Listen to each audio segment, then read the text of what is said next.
qiziqarli bo'lsin. Assalomu alaykum azizlarim. Bugungi qahramonimiz ikki farzandni onasi. Ajoyib, tadbirkor, mehnatkash, tinim bilmaydigan ajoyib singlimiz tashrif buyurganlar. Hozir ular bilan sizlarni tanishtiraman. Nargiza Ibragimova, to'g'rimi? Navoiy shahridan kelgansiz. Juda ham go'zal, chiroyli shahar. Hozir suhbatimiz boshidan shu haqida gapirib o'tirgan edim. Bizni dasturimizga xush kelibsiz. Rahmat katta. Keling siz bilan bugun mazza qilib dildan suhbat o'tkazsak, ha? Hayajonlanyapsizmi? Yo'q. Keling. Bu yerda bizdan boshqa hech kim yo'q, lekin sizga beradigan savollarim juda ham ko'p bo'ladi. Bu bo'lsa ham aynan mana shu bizni hozirgi tomoshabinlarimizni qiziqtirayotgan, qanaqa qilib men ham tadbirkor bo'lsam, nimadan ishni boshlasam, xohish bor-u, lekin moddiy tarafdan imkoniyatim yo'q. Kimga murojaat qilsam ekan, qayerda o'qisam mikin degan juda ham ko'p savollar bo'lyapti. Va keling, siz bilan hozir shu yo'nalishda suhbatimizni o'tkazsak. Avvalambor assalomu alaykum. Ismim Nargiza. Ikkita nafar farzandim bor, oilaliman. Aytganingizdek, Navoiyda tug'ilganman. O'qishim bahona bo'lib Toshkentga kelganman. O'zimda ham xuddi shu narsa bo'lgan. Qanaqa qilib boshlasam ekan, davlat ishi yaxshimi? Chunki universitetda o'qiganman. Toshkent axborot texnologiyalari universitetida bakalavrda qizil diplom bilan, magistrda grant, TATUda o'qiganman. Lekin shunga qaramasdan har doim biznes qilish haqidagi fikr g'oyasi kelavergan hayolimga. Chunki har doim yoningizda pul bo'ladi, doimiy davlat ishida oylik kutib turmaysiz. Sizda tepangizda boshliq bo'lmaydi. Erkin ishlashni, erkin ijod qilishni xohlaganman har doim. Universitetda o'qib yurgan paytlarim ham bo'lmasa yaxshi o'qiganman. O'sha namunaviy talaba deydimi, shunaqa talaba bo'lganman. 2 marta Al-Xorazmiy stipendiyasini, 1 marta vazirlik stipendiyasini, yana 1 marta Yoshlar ittifoqi, avval Kamolot edi, hozir Yoshlar ittifoqining stipendiyalarini olganman. O'sha bilan birgalikda yonimdagilarni har doim o'shanga chaqirganman. O'zimning yonimdagi dugonalarim ham xuddi shunaqa stipendiyatlar bo'lgan. Keyinchalik magistraturani tamomlaganimdan keyin yosh farzandlarim bilan birga tamomlaganman. Doktoranturaga o'qishga topshirganman. Doktoranturaga topshirgan vaqtim ikkilanish bo'lgan. Ham marketplace'larda savdo, ham doktorantura o'qish, bo'ldi universitetda ta'lim berish, shunaqa ikkita og'ir tanlov paydo bo'lib qolgan hayotimda. Keyin risk qilganman. Agar doktoranturaga kirsam, universitetda o'qituvchi bo'lib ketaman. Agar kira olmasam, bo'ldi. Polni bo'ldi. Endi umumiy faqat savdo sohasida shu ishlab chiqarish, o'zimning yo'nalishimda ketaman degan tanlov bo'lib qolgan. O'shanda doktoranturaga topshirgan vaqtim kira olmaganman. Keyin shundan keyin hech qachon qaytib doktoranturaga topshirmadim, faqat o'zimning yo'nalishimda ketdim. Avvaliga o'zi onlayn biznesga kirganimga 4 yil bo'ldi. Boshda 2 yil faqat Xitoy bilan ishlaganman. Xitoydan uyda o'tirib, o'zimni qizim tug'ilgan payti Sadiya qizimning ismi, o'shanga asoslanib Sadiya brend. Hozir biz ishlab chiqaradigan narsalarimiz ham Sadiya brend ostida chiqariladi. Qizim dunyoga kelgan payti mas'uliyatini his qilganman. Mana qiz farzand berdi Xudo, endi mas'uliyati o'zingni bo'yningda. Bunga nima bera olasan? Mana o'qimishli ayolsan, qanaqadir pog'onalarga erishgan ayolsan, bu farzandingga nima bera olasan degan narsani o'ylab chiqqanman-da, o'shaning nomiga kichikgina biznes ochmoqchi bo'lganman.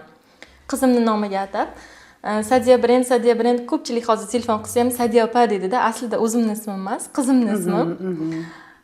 Keyin oradan vaqt o'tgandan keyin Xitoy bilan biznes qilib, Instagram orqali, Telegram orqali sotuvni amalga oshirdim. Kiyim-kechak, faqat ayollar kiyim-kechagi. Avvaldan shunaqa ayollar kiyim-kechak kategoriyasida ishlayman. Xitoydan olib keladigan yuklarimiz ancha cho'zilib ketardi. Odamlar o'zi ishonmaslikni boshlardi. Ko'pchilik Telegram, Instagramlarda savdo qilsangiz, sizda ularni klientlarni himoyasi yo'q edi. Ishonmaydi sizga, kartangizga pul tashlashga ham, boshqaga ham qo'rqardi. Keyin ularga himoya bo'lish uchun, qanaqadir biz dokumentalni ishlaymiz degan asos ko'rsatish uchun hamma narsadan qidirib marketplace'lar xayolimga kelgan, Uzum market. Agar Uzum marketga kirib, u yerga tovarlarim joylab, qonuniy soliqlar to'lab ishlayotganimni xalqqa ko'rsatsam, yana ham kattaroq auditoriya taniydi degan fikr kelgan. va ishonch uyg'otadi. ishonch tabiiy hol. uyg'otgan. O'zimga ham oson bo'lgan. Kimdir ishonmasa yoki boshqa qilsa, mana o'zimdagi do'konimizdan xarid qiling. Agar xohlasangiz o'zim dastavka chiqarib beraman, xohlasangiz mana o'zimdagi do'konim deganimdan keyin savdolarim 10x ga oshgan. Avvallari 10 ta 20 ta sotsam, Instagram o'zida ham kuniga 100 ta 100 tadan ziyod narsa sotadigan bo'ldim. Keyin bizda yana tovar yetishmovchiligi muammosi bo'ldi. Boshda O'zbekistonning bozorlarini aylanib, o'zbekona uyda kiyadigan kiyimlardan 10 dona olib kelganman birinchisiga.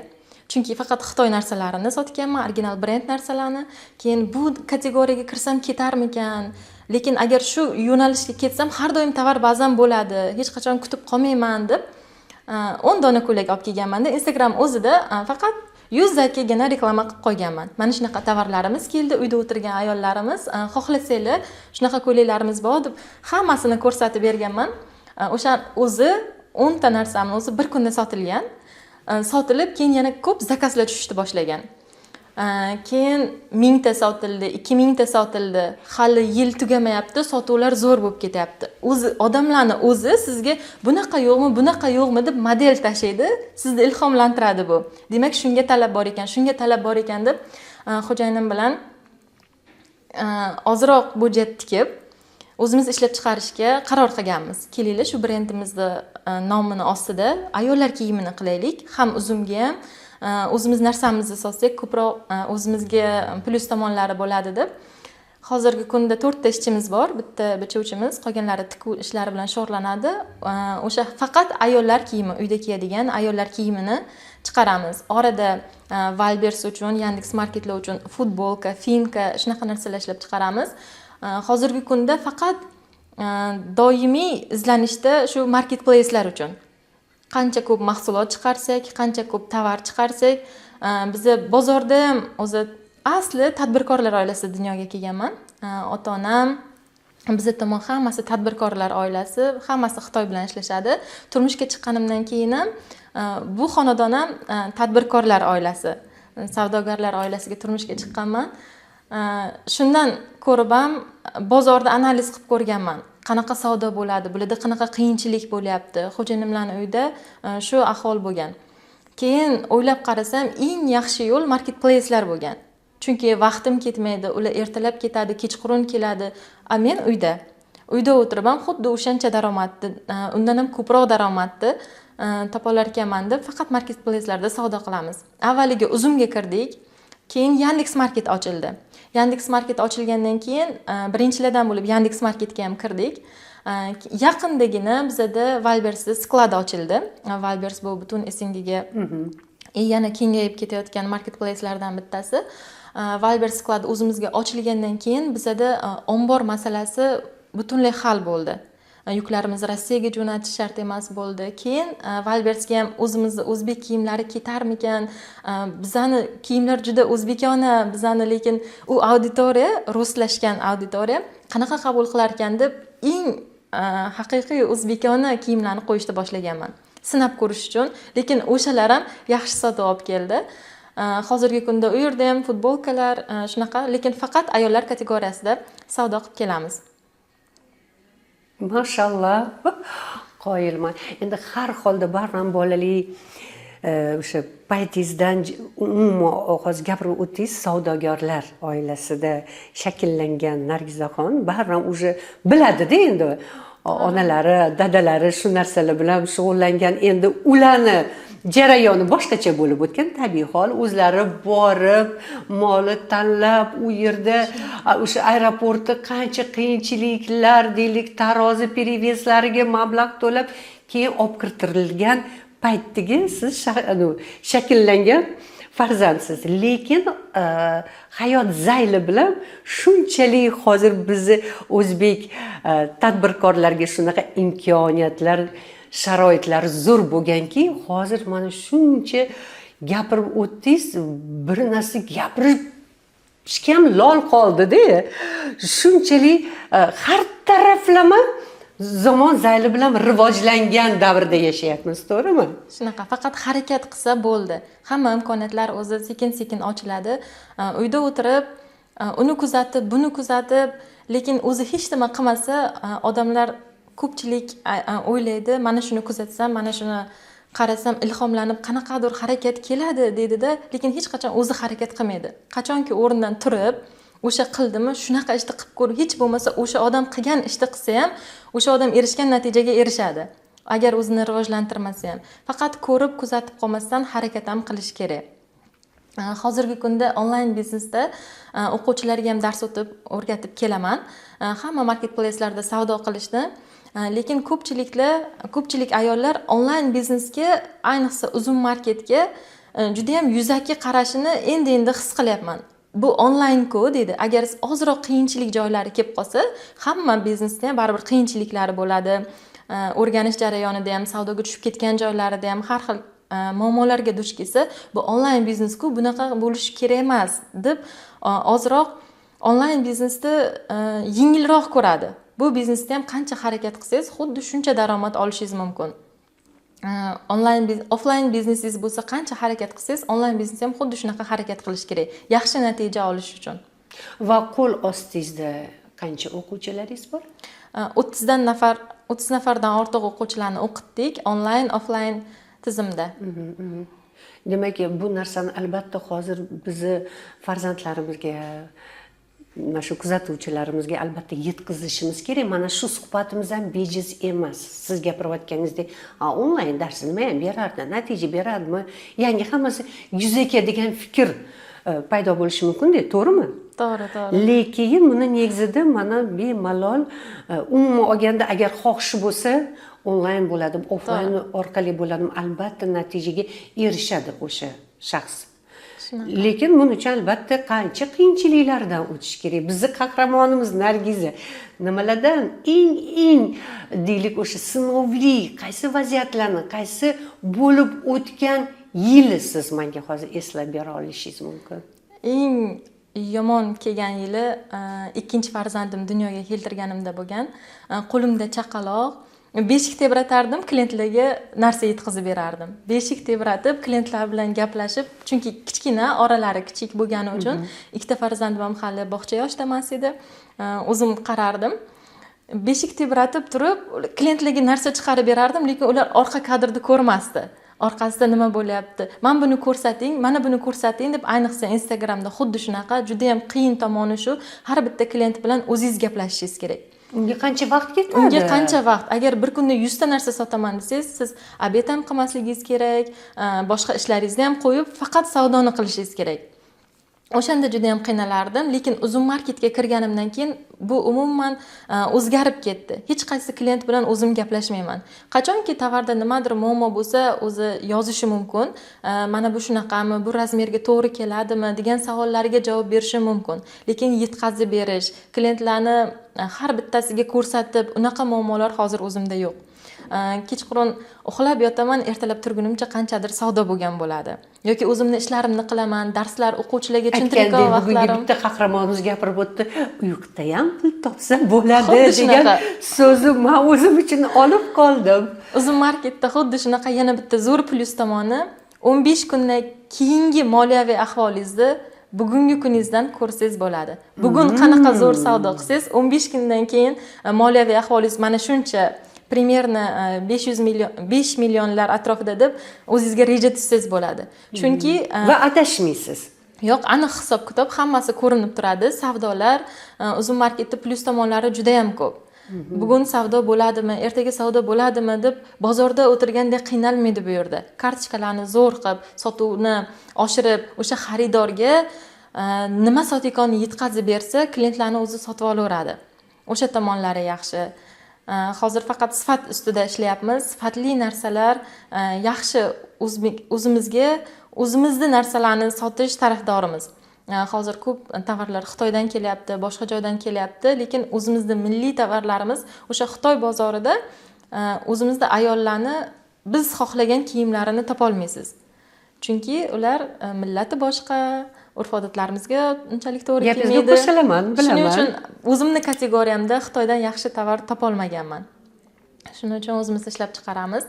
Qiyinchilik tomonlari shu bo'lgan, lekin hozir hammasi yaxshi bo'lib ketdi. Boshda Xitoy bilan biznes qilishni boshlagan paytim telefonda YouTubedan o'zim o'rganganman. Zakaz qilishlarni, buyurtma qilishlarni, uyimgacha olib kelib berish, kargolarni hammasini o'zim o'rganganman. Marketplace'da ham, Uzum marketda ham xuddi shunaqa deb o'ylaganman. Bo'ldi, o'zim YouTubedan ko'raman, o'rganaman, keyin kirib ketaman deb xuddi shunaqa qilib kirganman. Hech kimdan o'rganmasdan, videolarni ko'rib, darsliklarni ko'rib, kirib 2 oy davomida o'rganib, keyin kirganman. Kirganimdan keyin eng stressli holatlar, umuman savdo qila olmaganman. 2 oy kutganman, 10 donagina narsa sotganman. Keyin o'ylaganman, tovarim yaxshi, hamma narsa joy-joyida, lekin nima uchun sotilmayapti? Nima uchun sotilmayapti? Bilim yetishmasligi uchun. Ana. Bilimim yetishmasligi o'qish uchun. kerak. Mana sharoit bor, onlayn orqali bilimga ega bo'lib, mana shunaqa vaziyatga tushib qolmaysizlar. O'rgandim, video orqali varaqladim, kimdandir eshitdim deyishadi-da, aytganingizdek, keyin oylab o'tiradi, keyin oxiri natijasi hafsalasi pir bo'lib shu narsa bilan yopilib qoladi qozoni, qopqog'i. O'zi shu o'rinda aytish kerak, o'zi repetitorlar kursini sotmaydi, ular tajriba sotadi. Ular o'zi boshdan o'tkazgan tajribasini sizlarga to'g'ri yo'lga ko'rsatib beradi. Shu tomonini bilish kerak-da. Kurs narxi shuncha ekan, bo'ldi, YouTubedan ham o'rganib olaman. O'zimni boshimdan xuddi shu narsa o'tgan. Lekin o'qituvchiga borganman, shogird tushib o'rganganman. O'shandan keyin hali kurs tugamasdan savdoyimni 10x ga oshirib bergan. Gapingizdan olaman, o'rganganman. Necha oy muddatida? 1 oyda. 1 oyda shuncha o'rgandim. bilimga ega bo'la oldingiz. O'sha hali o'qishim tugamasdan o'zi natijamni 10x ga ko'tarib bergan. Savdolarimni 10x ga ko'targandan keyin o'sha kursimni puli ham, boshqa xarajatlarim ham, o'zi soliqlarimni ham to'la olmaydigan darajaga kelgan paytim Instagramdan savdo qilardim, naqd pul bo'lardi, tovar olib o'zimga tiqardim. Juda ham noto'g'ri strategiyada ishlab kelgan bo'lganman. Keyin o'qituvchilarimiz to'g'ri yo'l ko'rsatdi, qanaqa bo'lish kerak, buni boshqacha tizimlari borligini, pul tikmasdan ham oborotingiz aylanish kerak bo'lgan yo'llarni o'rgatgandan keyin xatolarsiz qadamlarni tashlashni o'rgandim. Shundan keyin savdoyimiz ko'tarilib, hozirgi kunda aylanmamiz 1,5 milliarddan oshiq. Uzumni o'zida kartochkalarimiz har doim topda turadi, topoviy sellerlardan bo'ldik. Xudoga shukr, shunaqa natijalarga erishdik. Va bu savol berishdan charchamayman. Har bir hozir kuzatuvchilarni juda ham bu savol yoqib ketadigan savol, qiziqtiradi ham. Mana shu deylik, topayotgan mablag'ingizdan eng katta o'zingiz uchun yoki oilangiz uchun yoki ota-onangiz uchun nima xarid qildingiz? Eng kattasi o'tgan yozda bo'ldi. Trekker mashinasini sotib oldik. Mashallah. Xo'jayinimlar bilan mashina sotib oldik oilamiz uchun. Kiritgan investitsiyamiz bo'ldi. Bu eng boshi, azizlarim, ishoninglar. Umuman olganda necha yil mobaynida bu narsa hozir? Uzumda 1,5 yildan beri. 1,5 yildan beri. Demak, 1,5 yil ichida ham ro'zg'ordan orttirib, mana shunaqa chiroyli, qimmatbaho mashinani ham xarid qilibsizlar. Ilohim xayrli bo'lsin, keta uzilmasin. Rahmat kattakon. Xo'sh, hozirgi o'zingiz yoshsiz. Endi bilmadim, yoshingizni gapirmay qo'ya qolib, ko'z tegadi. Lekin hozirgi kuzatuvchi bizni o'smir farzandlarimizga, singillarimizga, qizlarimizga, sizni kuzatib turgan bo'lajak, kelajakdagi tadbirkor ayollarimizga nima maslahat berasiz? Ayollar mas'uliyatni bo'yniga olib, o'zi uchun o'zi javobgar bo'lish kerakligini ham his qilib harakat qilish kerak.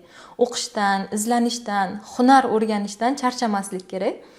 Turmushga chiqmagan qizlarimiz uchun ham tavsiya, qo'lingizda har doim o'zingizlarni erta hayotga borguncha, qadam tashlaguncha yoki hunari bo'lsin, yoki bir tayinli o'qish, ish joyi bo'lsin. Shu narsalarni tavsiya qilib qolaman. Hech qachon hayotda qoqilmaslikni xohlasanglar, o'rninglarni ertaroq topinglar, ertaroq qilib ko'ringlar hamma narsani. Biznes bo'ladimi, o'zini o'qishi, boshqa sohada bo'ladimi, ertaroq boshlashlikni maslahat beraman. Yana qo'shimcha, hozir kuzatib turgan balki shu chekka viloyatdagi qizlarimiz, kimdir balki onasidan qolgan, balki yetim muhitda shakllanayotgan deylik qizlarimizga, balki shunaqa xonadonlari bor, moddiy tarafdan o'ziga yarasha juda ham boshidan bir qiyinchilik o'tkazayotgan vaziyatdagi oilalarni men hozir inobatga olaman. Mana shu qizlarimizga nima maslahat berardingiz? Nimadan boshlashsin? Puli yo'q, lekin g'ayrat, ishonch, xohish, intilish bor. Bor-a? Bor. Bilaman, ishonaman va albatta mana shu oldiylarga qo'ygan maqsadinglar nasib qilsa, biliminglar orqali, izlanishinglar orqali albatta erishasizlar. Faqat cheklanish yo'q, to'g'rimi? Va nima maslahat berasiz? Har holda siz tadbirkor ayolsiz. Men gapirib o'taman. Men aktrisaman, ijodkorman. Lekin mana shu kuzatuvchilarimizga qisqa lo'nda Marketplace'larda hamma tovar sotmaydi. Ular xizmatlarini ham sotadi. O'zi yaxshi o'rganib, o'sha kimgadir menejer bo'lib kirsin. Hozir ko'pchilikda offline do'konlari bor, lekin ular qanaqa qilib uzumga kirishni bilmaydi, qanaqa qilib boshqa joylarda Instagramni ham bilmaydigan sotuvchilar bor. Xizmatini sotish orqali ham o'ziga daromad qilsa bo'ladi.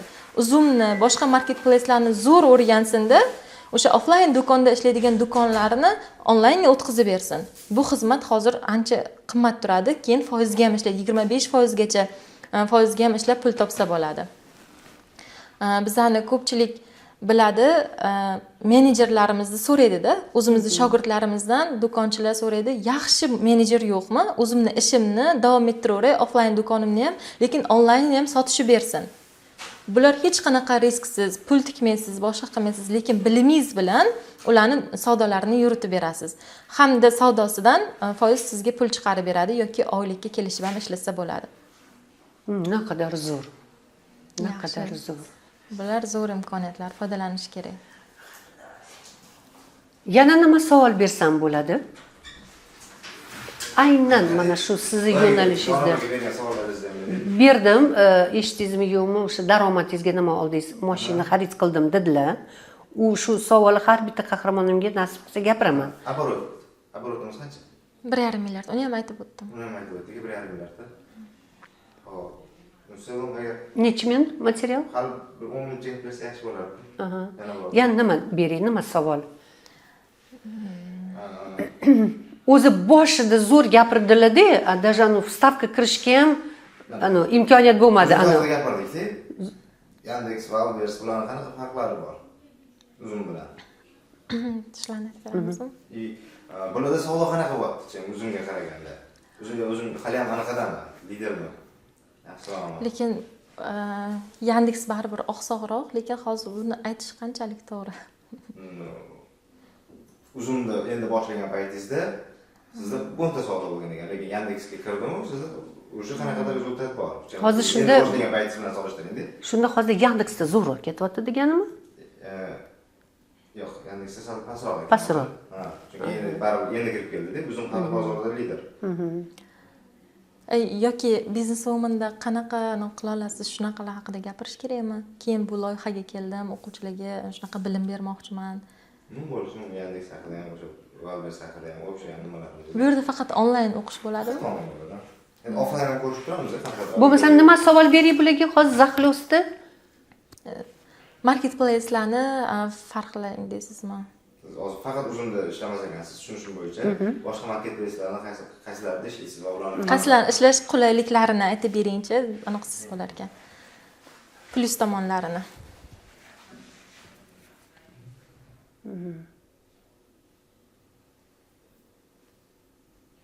Яна, грамотно скажи вот этот вопрос.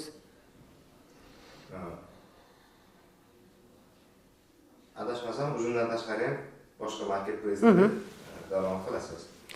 Nargizaxon, adashmasam, uzum marketdan tashqari yana boshqa o'sha anaqalarga murojaat qilgansiz, to'g'rimi? Marketplace'larda ham ishlab kelyapsiz. Shunaqa. Savol boshqalar. Nargizaxon, nafaqat uzum market bilan birgalikda ishlagansiz, qolaversa boshqa marketplace'larga ham qo'l urgansiz, ular bilan hamkorlikda ishlayapsiz. Xo'sh, qaysi birlarida deylik ko'proq plyus? Endi ochuv. Bu meni qiziqtirayotgan savol.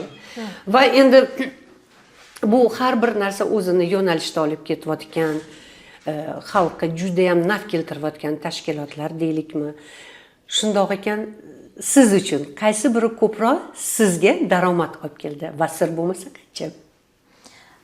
O'zi marketplace'larning hammasi hali O'zbekistonga kirib kelganiga unchalik katta vaqt bo'lmadi, lekin shunga qaramasdan o'zini auditoriyasiga ega. Eng yoshi Yandex hali auditoriyasi kichikroq, ko'lamda yetib borgan joylari ham hali kichikroq. Auditoriyasiga nisbatan oladigan bo'lsak, hozir eng yaxshisi Wildberries, chunki 8 ta va undan ortiq davlatlarga sizning mahsulotlaringiz yetib boradi. Auditoriyasi qancha katta bo'lgan marketplace'da shunchalik yaxshi daromad, shunchalik ko'proq foyda bo'ladi.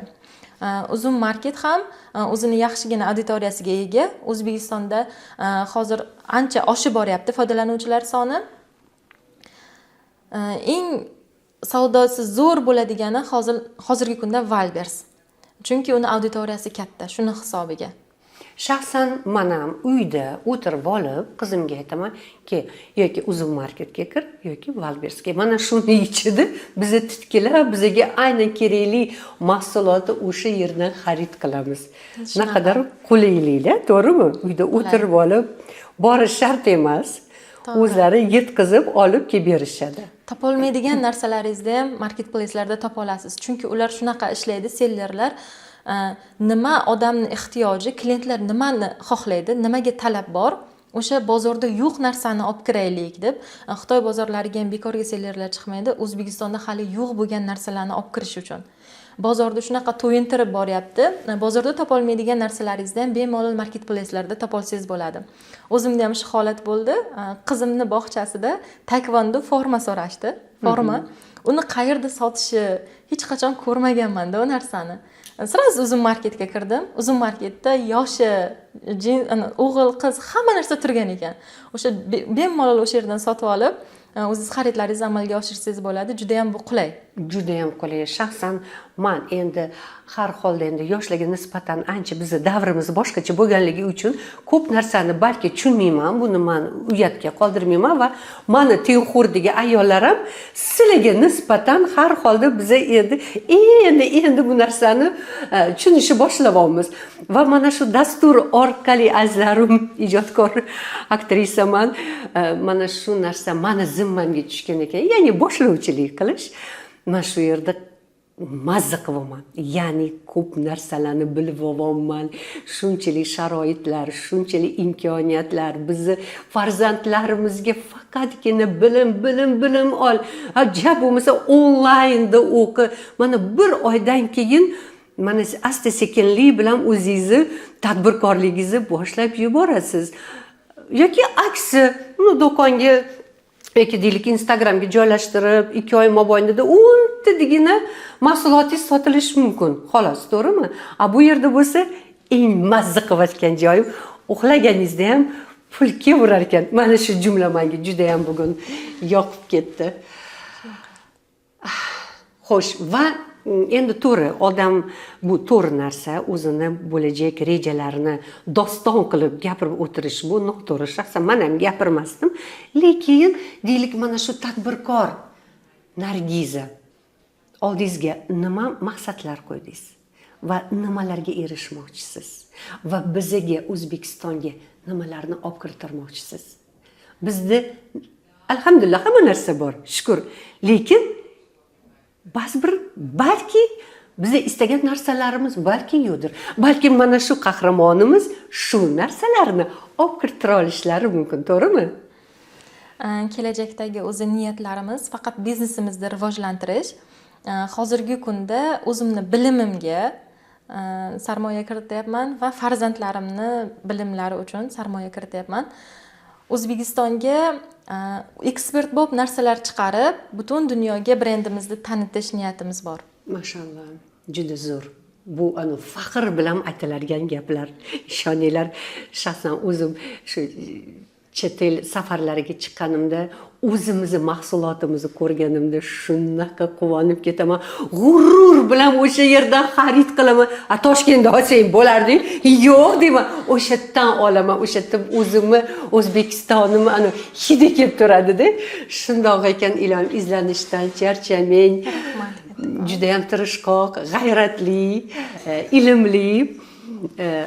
qahramonimiz ekan, bilan yana soatlab gaplashsak bo'ladi, lekin har bir narsaga vaqt hakam. O'ylaymanki, bugungi dasturimizni kuzatdinglar, vaqtinglarni ajratdinglar, lekin albatta o'zingizlarga kerakligini olib qoldinglar va o'zingizlarga ishoninglar. Maqsad sari intilinglar. Maqsad bor joyda albatta yutuqlar ham bo'ladi. Hamma narsa asta-sekinlik bilan boshlanadi. Hamma narsa dabdurustdan katta deylik o'sha mablag'larga erishmaydi. Shundoq ekan, hozirdan boshlanglar. Rahmat kattakon. Omon bo'ling, sog' bo'ling. Siz bilan tanishganimdan xursandman. Rahmat kattakon.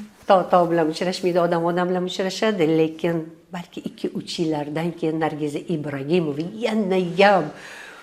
yana biznes lady, tadbirkor ayollar, lekin yana ham katta darajaga yetib borgan shaxsga aylanasiz va men ishonaman. Rahmat kattakon. Chunki sizda ota-onangizga ming rahmat, o'sha sizga fundament, bilim bergan. Yaxshi o'qigansiz, qizil diplomlarga tugatgansiz va hamma narsa o'z yo'liga, lekin ayol kishiga baribir birinchi o'rinda bu oila. Ham farzandlarni tarbiyasi bilaman men. Qolaversa, mana shu tadbirkor ishlarini ham juda ham jo'shqin olib boryaptilar. Nima deyman? Faqat tasanno, mashalloh, omon bo'ling, sog' bo'ling. Rahmat kattakon. Ishlaringizga omad sizlarni. Sog' bo'linglar. Oraga bitta savol qo'yib qo'ysak bo'ladimi? O'zim aniq qo'raman. Ular bo'yatda aniq qilmadikda, nimalarni o'rgatishi mumkin bizlarning kirgan auditoriyamizga? Dars o'tadilar bular, hali dars o'tish boshlaydilar. Donoq уже o'tib bo'lganlar darslarni. Qo'shiladiganlar yoki уже o'qiyotganlar bulardan nima o'rganishi mumkin? Qiymatida oxirida qanaqa bo'ladi? Oxirida faqat o'sha o'zimda dars o'tib berishim haqida aytib berishim. Rezultatda qanaqa natijalar oladi? Bemalol kartochka ochib o'zlari savdo qila oladi. Yandex va Albertda ham balki qanaqadir yo'llarni o'rganib olishar. Kategoriyalarga bo'lib tushuntirsiz bo'ladi. Mahsulot tayyor ishlab chiqaruvchilar bo'lsa, уже bemalol savdo qilib ketib boshlab ketsa bo'ladi yoki hali mahsulot olmayotgan insonlar bo'lsa, ham qanaqadir bo'layotdilar, mana pul tikmasdan turib qilsa bo'ladigan joylarni ham o'rganaman. Savol berasiz. Sizni qo'l ostingizda o'qiyotgan talabalar onlayn orqali o'qishadi, to'g'rimi? Onlayn. Xo'p, onlayn orqali o'qishayotgan ekan, nimalarni olishyapti? Biz o'zi onlaynda ham, offlaynda ham bir xil dars o'tamiz. Faqat u video formatda bo'ladi onlayn. Hamma savollarni o'zimizda Telegramda, Instagramda lichkamizga ham savol bersa bo'ladi. Bizdan bilim olgan o'quvchilar bemalol o'zlari marketplace'da noldan daromadgacha chiqa oladi. Ular bilan ustoz shogirdek dars o'tamiz biz. Kartochkalarni to'g'ri yaratish, bozorda tahlil qilish, agar imkoni qiziqishi bo'lsa ishlab chiqarishga ham biz yo'naltiramiz ularni. O'zlari ishlab chiqqan narsani sotish bu boshqa narsa. Bu yana ham ikkinchi etapga o'tishi o'zi.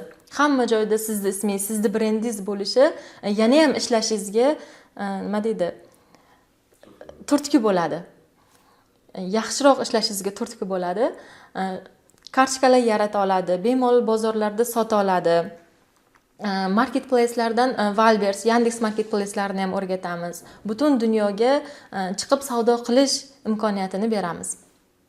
Mana shu yerda savol tug'ildi. Sizni aynan mana shu biznes maktabda onlayn orqali o'qigan o'quvchilarimiz bugungi kunda, deylik, kimdir 6 oy o'qigan, kimdir balki 1 yil, kimdir undan ham kamroq. Lekin natija olgan o'quvchilaringiz soni ko'pmi? Ha, natija olganlari ko'p. O'zi etaplari bo'ladi. Mana shu etapda tushib qolmaslik kerak-da. Marketplace'larda qanaqa etap agar sir bo'lmasa? Bir sinish etabi deydimi? Bir silkinish. Hammani boshidan o'tadi bu narsa. Hammada shunaqa. Hammada boshlang'ich period xuddi shunaqa bo'ladi. Hamma bir cho'kadi, bir silkinib o'tadi. O'shandan o'tsa bo'ldi, o'tib ketdi. 90% odam o'rganar ekan, bilim olar ekan, kirar ekan, lekin savdoni eplab keta olmas ekan. Nargiza xonim, nima qilish kerak, cho'kib ketmasligi uchun? To'xtab qolmaslik kerak. O'sha perioddan o'tib olsa bo'ldi, bu yog'i uchib ketadi. Va albatta shunaqa vaziyatga tushgan tabiiy hol, mana har bir tadbirkor boshida o'targan jarayon ekan, albatta deylik o'sha mutaxassislarga jonli ravishda murojaat qilish kerak. Bemalol xohlagan savolini biz o'sha narsadan o'tib ketdik. qanaqa o'tish kerakligini bilamiz. Bemalol bizga murojaat qilib holatini tushuntirsa, o'sha perioddan olib chiqib ketamiz, xudo xohlasa. Ana shuncha imkoniyatlar bor ekan, sharoitlar bor ekan va albatta sizlarning nazoratingizda ustozlaringlar bor. Shunga bo'lmasa hozirgi birinchi bosqichda shu ustozlarga suyanib turish kerak-da. Yoshlar bu tabiiy hol. Kimdir arosatda qolib ketishi mumkin, kimdir dabdurustdan voydod aytganingizdek cho'kvoman bo'ldi, bu meni qo'limdan kelmaydi degan holatlar ham bor-da. Bir pasdagi qattan ham shu narsaga qo'l urdim. Faqat nima bo'ladi? Kimdir mabodo mablag' tikkan bo'lsa, puli kuyadi xolos. Va o'zida ishonch uyg'ota olmaydigan shaxs bo'ladi. Yo'q. Har biringlar albatta chiroyli natijalarga erishasizlar. Faqat o'zingizga ishoninglar va qo'l ostinglardagi ustozlaringlarga. To'ppa-to'g'ri. Yana o'quvchilarimizga biz shunaqa imkoniyatlar berganmiz. O'zimiz qo'limizdan tovar berib, ularga probniy do'kon ochib, sotib ko'rishini maslahat berganmiz. O'zimizni yonimizdan tovar berib, mana qo'y, sotib ko'r, mana shu do'koning, mana shu tovaring deb o'sha imkoniyatni berganmiz. Albatta bu katta miqdordagi tovarlar emas, hisobi kichikroq bo'lgan summadagi tovarlar. O'shalarni o'quvchilarimiz real ko'zi bilan sotib ko'rib, natija olib, hamma narsa sinalgandan keyin, demak, mana shu yo'nalishda, mana shu kategoriyada kirsam, eplab keta olar ekanman degan ishonch hosil qilib, shu kategoriyalarga kirib, yaxshi natijaga erishgan o'quvchilarimiz bor. Tasanno.